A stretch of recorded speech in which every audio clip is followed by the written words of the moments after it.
Iran ने पाकिस्तान में air strike कर आतंकवादी संगठन जैश अल अदल के आतंकी ठिकानों को निशाना बनाया और कई आतंकी मार गिराए। हालांकि पाकिस्तान ने आधिकारिक तौर पर इसकी कोई पुष्टि नहीं की है। तो स्वागत है दोस्तों आपका 8 PM में। इस मुद्दे पर विस्तार से जानकारी देने के लिए हमारे साथ जुड़ रहे हैं वरिष्ठ पत्रकार राशिद जहीर जी। नमस्कार सर। नमस्ते सर, तो मेरा आपसे पहला सवाल यह है कि ईरान ने जो पाकिस्तान में हमला किया है उसके पीछे क्या वजह हो सकती है?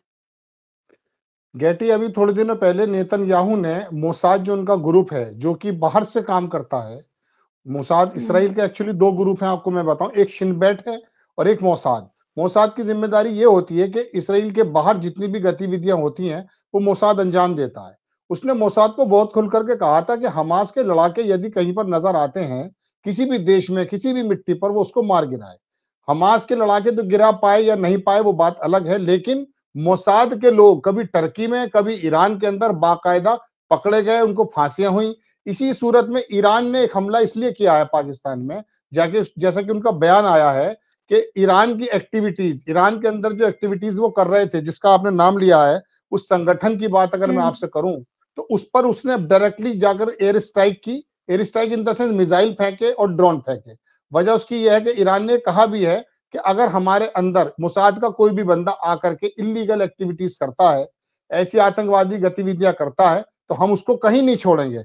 अभी आपको परसों मालूम होगा कि सीरिया के अंदर, इराक के अंदर उन्होंने मोसाद का एक हेडक्वार्टर भी उड़ा दिया था। पाकिस्तान के अंदर ये जो ग्रुप है ना, ये कोई नई बात नहीं है। पाकिस्तान इस तरह के लोगों को, इस तरह के संगठनों को पहले से ही हवा देता आया है। आप अगर बात करें कि पुराने वक्त में भी ये उसामा बिन लादेन है, बहुत सारे एहसानुल नक्शबंदी करके और बहुत सारे लोग ऐसे हैं जो पहले पाकिस्तान के अंदर हरकतें कर चुके हैं और इसी वजह से पाकिस्तान ग्रे लिस्ट में आया था। हालांकि अभी फिलहाल कुछ हरकतें वहां कम थी, लेकिन ईरान का कहना यह है, मेरे पास उनका पूरा बयान भी है, ईरान का कहना यह है कि हमारे ईरान के पुलिस स्टेशन पे और सिविलियन को मारने में ये वाला ग्रुप इन्वॉल्व था। लिहाजा उन्होंने वहां पाकिस्तान में घुस करके स्ट्राइक की, मिसाइल फेंके और वहां कई लोगों के मारे जाने की खबर है। लेकिन वो पाकिस्तानी नहीं है, बेसिकली वो दरअसल मोसाद और इसराइल के संचालित एक ग्रुप है। और पाकिस्तान में गेटी, मैं आपको और बता दूं, बहुत सारे ग्रुप ऐसे हैं जो पैसा लेकर किसी भी देश के लिए कहीं भी कोई ना कोई आतंकवादी घटना करते रहते हैं। तो ईरान ने तो खुलकर कहा, और एक खबर के मुताबिक तो मैं अगर आप ये दिखा पाए, ये देखिए, ये वो सीन है, हम शायद इसको ना दिखा पाए, और इसके अंदर पाकिस्तान ने भी इसको कंडेम किया है। मैं प्रेस रिलीज अगर आपको पाकिस्तान की दिखा पाऊं, शायद स्क्रीन पर आप ले पाए, तो ये प्रेस रिलीज है, ये उल्टा करके आपको नजर आ रही होगी। इसके अंदर पाकिस्तान ने स्ट्रांगली कंडेमनेशन किया है of unprovoked violation of air it's space.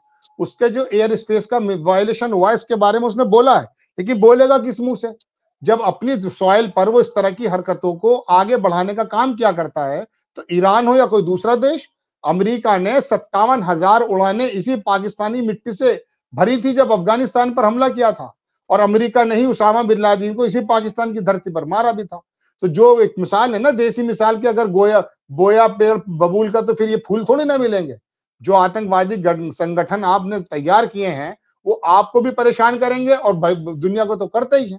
तो ईरान ने बिल्कुल साफ कहा है, अगर आप कहें तो मैं आपको दे दूंगा, आप दिखा सकती हैं अपने दर्शकों को कि ईरान के जो सुप्रीम लीडर हैं उन्होंने बाकायदा बराए रास्त ईरान ऑब्जर्वर करके, ये देख सकते हैं आप, एक अदारा है, इसने लिखा कि Imam Khamenei personally order the strike against Mossad headquarter ISIS at the Jaishul Adl उसका नाम है।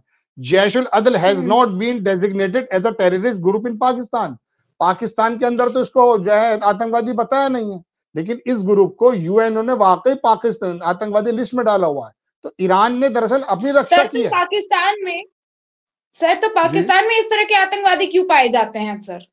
ये तो पाकिस्तानियों का कहना है गेटी, पाकिस्तानियों का कहना है। मैं अगर आपको दिखाऊं तो पाकिस्तानी बहुत सारे बयान हमारे सामने ऐसे हैं जो पाकिस्तान की हिस्ट्री को बताते हैं कि पाकिस्तान अब से पहले ऐसी हरकतें करता क्यों आया है।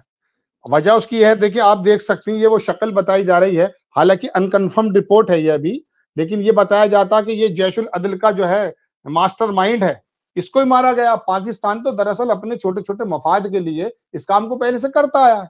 मुंबई घटना को लेकर देखिए आप, सबके तार जो पाकिस्तान से मिलते हैं। हालांकि ये जो ग्रुप है जैशुल अदल, ये बेसिकली बलूचिस्तान के अंदर और अफगानिस्तान के कुछ एरिया में ये सेपरेटिस्ट हैं। ये पाकिस्तान से भी जो है किसी तरीके से अलग होना चाहते हैं। तो पाकिस्तान का तो इतिहास रहा है गेटी, इस बारे में तो बहुत सारे पाकिस्तानी भी बता देंगे, हम क्या कहें, पूरी दुनिया की राय उसके बारे में यही है। पाकिस्तान में इस तरीके के हमले रहे और ऊपर से वहां पर के प्रधानमंत्री भी जो है अभी जेल में है, जो एक समय पे रहे थे, इमरान खान। इसलिए जेल में है कि इमरान खान ने अमेरिका को दरअसल थोड़ा सा डिच करते हुए रशिया की तरफ जा रहे थे। पाकिस्तान की शुरू से जो पॉलिसी रही है गेटी, मैं आपको बताऊं, पूरे देश को, पूरी दुनिया को मालूम है कि वो बेसिकली अमेरिका परस्त था। लेकिन अब आकर के वो चीन के पाले में जाकर के, जो मिडिल ईस्ट के अंदर चीन अपना आधिपत्य बनाता जा रहा है, उस ग्रुप का हिस्सा बना।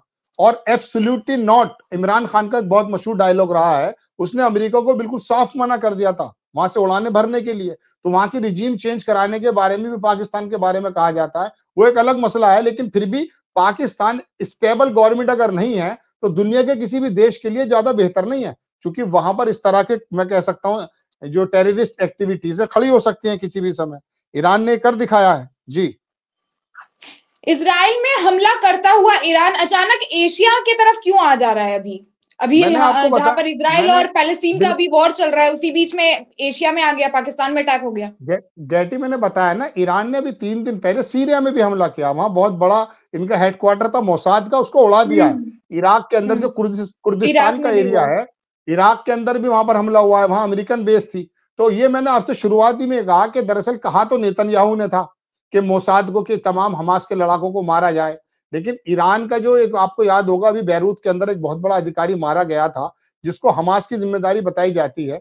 और हिजबुल्लाह ने उस पर कहा भी था कि हम जो बैरूत के अंदर वो एक संगठन है, तो वहां ईरान ने इसका बदला लेने के लिए बिल्कुल खुला कहा था। अब ईरान जहां पर भी मुसाद के लोग इकट्ठे होंगे या अपनी एक्टिविटीज करते होंगे, बिल्कुल साफ सुथरे लफ्जों में दुनिया को संदेश है कि ये मुसाद के लोगों को मारेगा।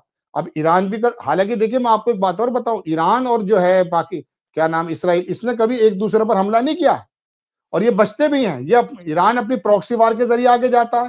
हिजबुल्लाह कौन है? ईरान का तो प्रॉक्सी वार का हिस्सा है, हमास है और हुतीज हैं, और उधर क्या कहते हैं, सीरिया के अंदर तमाम जो इसके संगठन है, और इराक के अंदर संगठन, इन सारी प्रॉक्सी वार को, इनका एक जो कमांडर आपको याद होगा 4 साल पहले मारा गया था वहां बगदाद एयरपोर्ट के बाहर, कासिम सुलेमानी, वो इसको संचालित किया करता था। तो उसकी वजह यह थी कि ईरान जहां पर डायरेक्टली इन्वॉल्व नहीं होगा, वहां पे अपनी प्रॉक्सी वार के जरिए वो करता है। लेकिन फिलहाल तो दुनिया देख रही है ना कि इसराइल जी सर, विश्व में अभी जिस तरह से अलग अलग देशों का एक दूसरे पर हमला जिस तरीके से बढ़ रहा है, क्या वर्ल्ड वॉर 3 का ये आगाज हो चुका है? देखिए, पहली बात तो गेटी, मैं आपको बताऊं, आज एक ऐसी दुनिया बन चुकी है कि कोई किसी के फटे में टांग नहीं अड़ाता। मैं बहुत देसी लैंग्वेज इस्तेमाल कर रहा हूं। होता यूं है, भुगतना तो पड़ता है।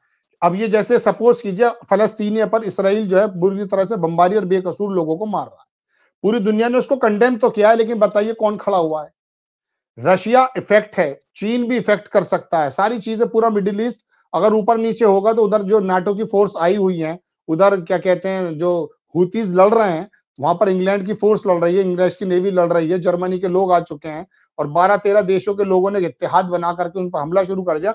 ऐसे समय में तो इसमें कोई दो राय नहीं कि अभी रशिया ने भी धमकी दी थी, धमकी इन द सेंस कि उन्होंने इंग्लैंड को बिल्कुल साफ कहा, चुके इंग्लैंड यूक्रेन के मसले में बोल रहा था। तो ऐसे समय में कुछ मालूम नहीं कौन सी जो है बड़ा देश किसमें इन्वॉल्व हो जाए और ये दुनिया फिर एक बड़ी लड़ाई की तरफ चली जाए। लेकिन इसकी तमाम जिम्मेदारी एक ही व्यक्ति की है, वो इसराइल का जो नेतन्याहू है ना, वो पूरी दुनिया को दरअसल वर्ल्ड वॉर 3 की तरफ लेकर जा रहा है। हमास का झगड़ा खत्म हुआ नहीं है, उसने अपनी तमाम फोर्स को जो है लेबनान के अंदर एंटर करना शुरू कर दिया है।